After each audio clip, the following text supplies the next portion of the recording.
So the next 40 years will be a period of expanding U.S. involvement and even control over the Western Hemisphere. And what we'll see here is these twin forces of U.S. military power and U.S. economic control, advancing, working their way into different societies throughout the Americas. And this, in turn, will be a process that sets patterns for U.S. expansion into the global economy and into the global political economy over the rest of the 20th century.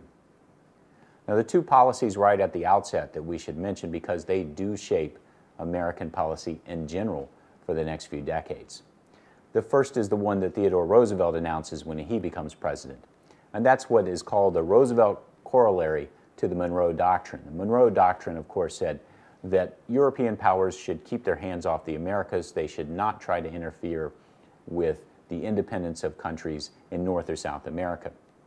Now, about 80 years later, comes the Roosevelt Corollary, which argues that if a nation state in the Americas is so weak and unstable that it might invite European intervention, then the U.S. has the obligation and the right to intervene in the affairs of that country and take over if necessary.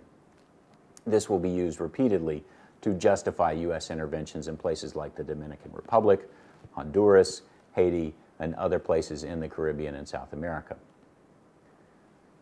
Another piece of that doctrine of intervention will be William Howard Taft's argument that the U.S. should use what he calls dollar diplomacy to advance its interests throughout the Americas.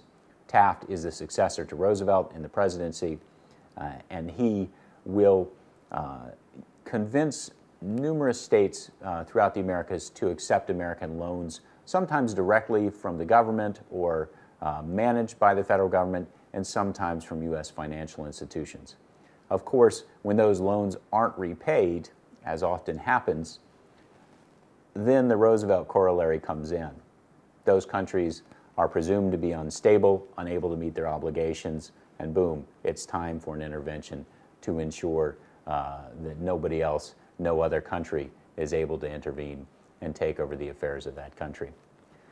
One particular intervention that is going to be really significant for the development of American capitalism and indeed for global capitalism is the U.S. intervention in Panama.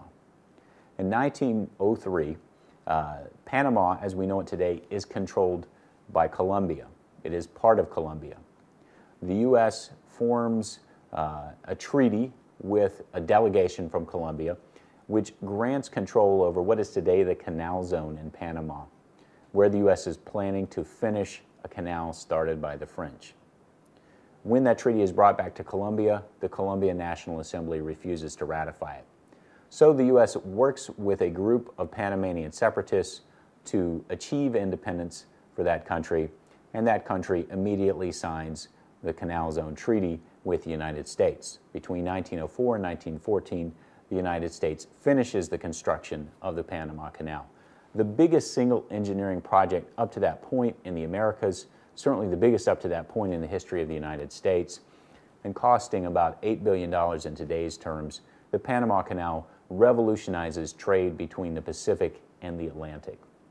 It will become a centerpiece of American economic development for the next 50 or 60 years.